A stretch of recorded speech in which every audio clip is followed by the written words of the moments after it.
తెలంగాణ వచ్చి 10 సంవత్సరాలు అవుతున్నా కూడా ఇంకా అంటే తెలంగాణ గీతం ఏది లేదు. అయితే అందశ్రీ గారు అయితే ఎప్పుడో రచించారు, కానీ ఇంతవరకు అయితే అది బయటికి రాలేదు. ఇప్పుడు వస్తున్న టైంలో ఏంటంటే కీరవాణి గారిని దర్శకుడిగా పెట్టుకున్న సమయంలో ఉద్యమకారులు అయితే కొన్ని గొడవలు చేస్తున్నారు, ఆందోళనకు దిగుతున్నారు. అసలు ఏం జరిగింది అనేది మనకి వివరించడానికి మనతో పాటు ఉన్నారు ప్రముఖ senior journalist doctor Durga Vadlamani గారు. నమస్కారం. నమస్తే. మనం ఇప్పుడు చూస్తున్నట్టయితే మీకు తెలుసు, తెలంగాణ ఉద్యమించిన తర్వాత అంటే రాష్ట్ర గేయంలాగా అందశ్రీ గారు అయితే ఒక పాటను రచించారు, అంటే రాసిన తర్వాత ఏంటంటే ఆస్కార్ విన్నర్ మనం చూసుకోవచ్చు. RRRలో తనే సంగీత దర్శకుడు.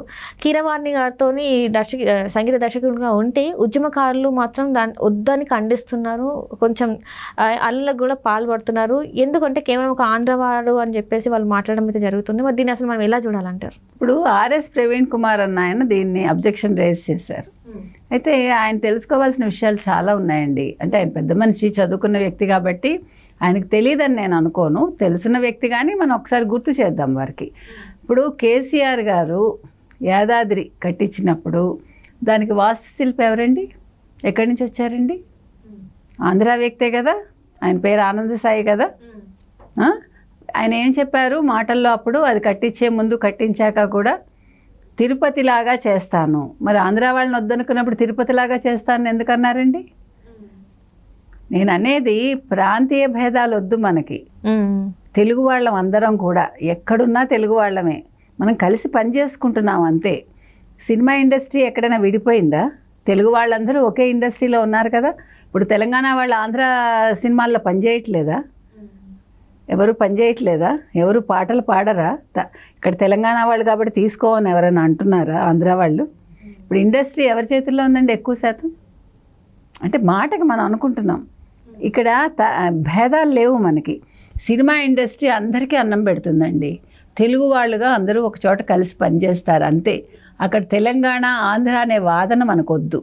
మీరు ఇలా తీసుకుంటూ వెళ్తే ఎన్నున్నాయో. మరి కేసీఆర్ గారు కాళేశ్వరం ప్రాజెక్ట్ ఎవరికి అప్పచెప్పారండి? ఇదే ప్రవీణ్ కుమార్ గారిని సమాధానం చెప్పమనండి. ఎవరికి ఇచ్చారు? మేఘా కన్స్ట్రక్షన్స్. ఎవరండి వాళ్ళు? ఎక్కడి వాళ్ళు? జగన్మోహన్ రెడ్డి కావాల్సిన వాళ్ళు రెడ్లే కదా. మనం ఎందుకు చెప్పుకుంటున్నామంటే మనం అనడం చాలా తేలిక ఏదైనా సరే. సరే, తెలంగాణ తల్లి విగ్రహం ఎవరు తయారు చేశారండి? ఆంధ్ర వాళ్ళేనా? ఆంధ్రాకి చెందిన ఒక శిల్పి చేశాడా? అది గోదావరి జిల్లాలకు చెందిన అతను. ఇప్పుడు మీరు ఎక్కడ ఆంధ్ర వాళ్ళు లేకుండా ఏం చేశాడు కేసీఆర్ గారు? మరి చెప్పమానండి. చేయటం తప్పని ఎవరు అంటలేదే. కళాకారుడు ఎక్కడ ఉన్నా కూడా మనం గుర్తించాలంతే. ఇప్పుడు మీరు ఇంకొక విషయం, సరే ఈయన ఇది అంటున్నారు కదా, బతుకమ్మ పాట ఎక్కడ ఎవరి చేత చేయించారు? ఏఆర్ రెహమాను ఎవడు? సంగీత దర్శకుడు, తమిళవాడు. దాన్ని డైరెక్ట్ చేసింది ఎవరండి? గౌతమ్ మీనన్ ఎక్కడ వాడండి? మలయాళీ కదా. తమిళ ఇండస్ట్రీకి చెందిన మలయాళీ కదా. మరి మీకు అబ్జెక్షన్ రాలేదా అప్పుడు? ఇప్పుడు కీరవాణి గారి చేత చేయిస్తున్నారు. What's wrong? కీరవాణి నాటు పాట కాదు ఇది. ఒక ఉద్యమ నేతలు అంటే ఉద్యమానికి సంబంధించిన పాట, భావోద్వేగాల పాట. కరెక్ట్. నాటు పాటలో కూడా భావోద్వేగాలు ఉన్నాయి. అక్కడ ఒక కొమురం భీమ్ ఉన్నాడు, ఒక అల్లూరు సీతారామరాజు ఉన్నాడు. తెలంగాణ ఆంధ్రాకి చెందిన వీరులు వాళ్ళిద్దరు. మరి అప్పుడు మీకు అబ్జెక్షన్ రాలే? నాటు పాట రాసింది ఎవరు? చంద్రబోస్ ఎక్కడి వాడండి మీకు?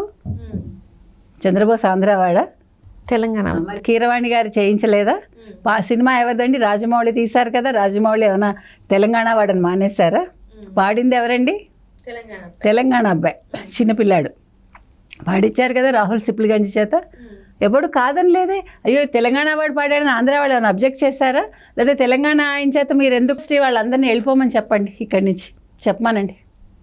మొత్తం ఇండస్ట్రీనే వెళ్ళిపోమని చెప్పండి. ఆంధ్ర వాళ్ళు ఇక్కడ ఉండద్దు, మీ ఇండస్ట్రీ వాళ్ళందరూ వెళ్ళిపోమని చెప్పమని చూద్దాం దమ్ముంటే. ఇంకొక విషయం, ఇప్పుడు ఏ ఛానల్స్ అయితే ఈ తెలంగాణ ఛానల్స్ కావచ్చు, తెలంగాణ పత్రికలు కావచ్చు, ఆంధ్ర వాళ్ళు అంటున్నారు కదా, వీళ్ళందరూ జర్నలిజంలో అక్షరాభ్యాసం ఎందులో చేశారో కనుక్కోండి. ఏ ఛానల్స్లో పనిచేశారు, ఏ పత్రికల్లో పనిచేసి వీళ్ళు అక్షరాభ్యాసం చేశారు జర్నలిజంలో? ఆంధ్ర పత్రికలు, ఆంధ్ర ఛానల్సే కదా. కానీ తెలంగాణ పేపరు, తెలంగాణ ఛానల్స్ వచ్చాక ఆంధ్ర వాళ్ళని వాళ్ళు తీసుకోవడానికి ఆలోచించారా లేదా కనుక్కోండి మీరు. ఎంతమంది ఆంధ్ర వాళ్ళకి ఇచ్చారు వాళ్ళ అవకాశాలు? కాబట్టి నేను అనేది ఏదైనా మనం పంచుకోవాలండి, స్పర్ధ పెంచుకోకూడదు. మనందరం తెలుగు వాళ్ళం ఫస్ట్ బేసిక్గా. కేసీఆర్ మూలాలు ఎక్కడున్నాయండి? శ్రీకాకుళం దగ్గర ఉన్నాయి. తెలుసా మీకు? కేసీఆర్ తూర్పు అంటే ఆంధ్రాలో తూర్పు ప్రాంతానికి చెందినవాడు. ఆయన మూలాలు అక్కడ. వేలమ్మలు అక్కడ ఎక్కువ ఉంటారు, మీకు తెలియదేమో. ఓకే ఓకే, అర్థమైందా? ఇప్పుడు వలసలు వస్తారండి, వలసలు వచ్చి మనం ఎక్కడో సెటిల్ అవుతాం. ఇప్పుడు కీరవాణి పుట్టింది ఆంధ్రానేనండి, కానీ ఉన్నదంతా మద్రాసు, తర్వాత ఆయన హైదరాబాద్లో ఉన్నాడు, అంతే తప్ప ఇంకేమీ లేదు ఆయనలో. కాబట్టి ఒక సంగీతానికి కావచ్చు, సినిమాకి కావచ్చు, కళకి కావచ్చు, దేనికి ఒక ప్రాంతం ఉండదండి. ఒక భాష ఒకటి ఉండదు. అయితే భాష కూడా ఉండదు చెప్పాలంటే. సంగీతానికి భాష ఉండదు, వాళ్ళు ఏ భాషలోనైనా పనిచేస్తారు. కాబట్టి ఆర్ఎస్ ప్రవీణ్ కుమార్ గారు ఇంతకాలం మరి కేసీఆర్ని ఎందుకు ప్రశ్నించలేదు? మరి కేసీఆర్తో ఎలా ఉన్నారు? నువ్వు ఆంధ్రాకి చెందిన నీ మూలాలు అక్కడవు కదా, నా పార్టీలో మరి ఎందుకు చేరారు ఆయన? ఇప్పుడు వీళ్ళందరినీ ఈ విషయాలన్నీ ఆయన ప్రశ్నించమనండి, ఆన్సర్ తీసుకోమనండి ఆయన్ని. కాబట్టి మాట్లాడే ముందు ఆలోచించాలి మనం, ఇవన్నీ ఎవరెవరు ఎక్కడెక్కడ చేయించారు, ఎందుకు చేయించారు. ఇంకొక విషయం, మరి చిన్నజీయర స్వామి కాళ్ళ మీద పడతాడు ఆయన. చిన్నజీయర స్వామి ఎక్కడి వారండి? కాకినాడకు చెందిన వారి వ్యక్తి కదా ఆయన, ఆంధ్ర వ్యక్తి కదా. మరి విజయేంద్ర సరస్వతి గారు వచ్చి పూజలు చేయించారు. విజయేంద్ర సరస్వతి ఎవరండి? తెలుగు మూలాలున్న తమిళనాడులో ఉండే వ్యక్తి ఆయన. ఆయన తెలుగు సద్బ్రాహ్మణుడు ఆయన, వాళ్ళది రాజమండ్రి దగ్గర. కాబట్టి చరిత్రలు తెలుసుకోవాలి. ఒక మాట మాట్లాడే ముందు మనం చరిత్రలు తెలుసుకోవాలి, మూలాలు తెలుసుకోవాలి.